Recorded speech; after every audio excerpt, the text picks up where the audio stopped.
Hey guys, so I know it's been a while since my last video.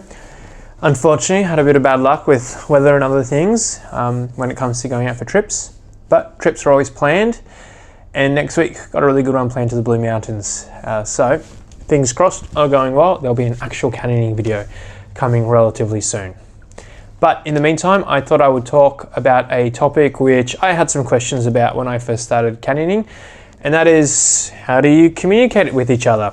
Obviously canyoning, or being in a canyon is different than just kind of everyday communication. You've got running water, you've got constrictions, so there's echoes, things like that. And what's the best way to, communicate, especially in an emergency if something goes wrong? So that's what this video is about. So number one, you've obviously got your voice. Voice works perfectly fine when you're close to each other. But in a canyon, even a couple of meters apart, it makes it really difficult. That running water, that echo when you're in a slot canyon, it really starts to distort the voice or drown it out extremely quickly.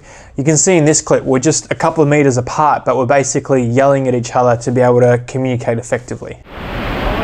Try and keep the rope over that side so it doesn't get caught in the wood. And now imagine something going wrong, somebody getting stuck on a rope, you can't see each other, working out what's happening, using your voice and trying to come up with a solution becomes really, really difficult. So it's important to use your voice and communicate effectively when you're close to each other before you start to do an abseil and what have you.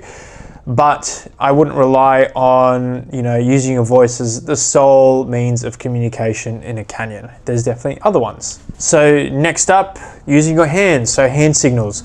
Really important straight off the bat, you kind of work out what means what. Whether, you want to do the tap on the head or hold your hand on your head once you go down an abseil to mean everything's okay, or like in this clip, my friend just did the thumbs up. And I do the thumbs up back as a kind of, copy, I got your message type thing. So that's another thing with hand signals, is it's always good to reciprocate the message to make sure that the person sending the message knows that it's been received.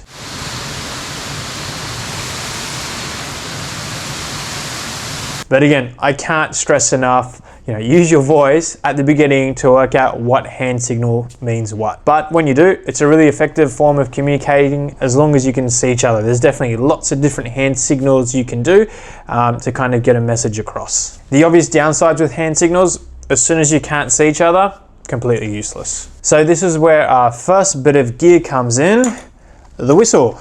And this is my little whistle here, couple of dollars, and girth hitched onto the side of my helmet. So it's, on my chin strap. So when I put my helmet on, it's not in the way or anything like that. It just hangs off the side here, but it's always handy.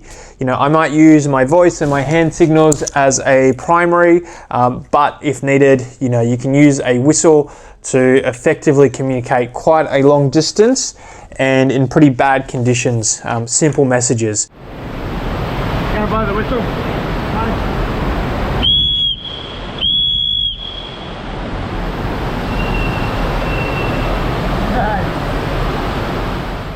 But again, I can't stress enough, work out before you go what means what one whistle blow means, what two whistle blow means, what three mean, etc.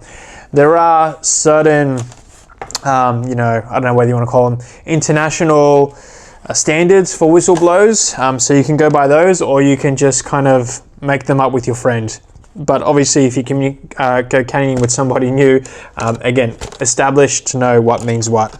Really, I think that a whistle they're so cheap, so light, so easy to mount that it's a must for canyoning. If you're starting canyoning, just spend a couple of bucks and invest in one of these, and get used to using them. Use them a few times, even if everything's going well, because they're absolutely awesome.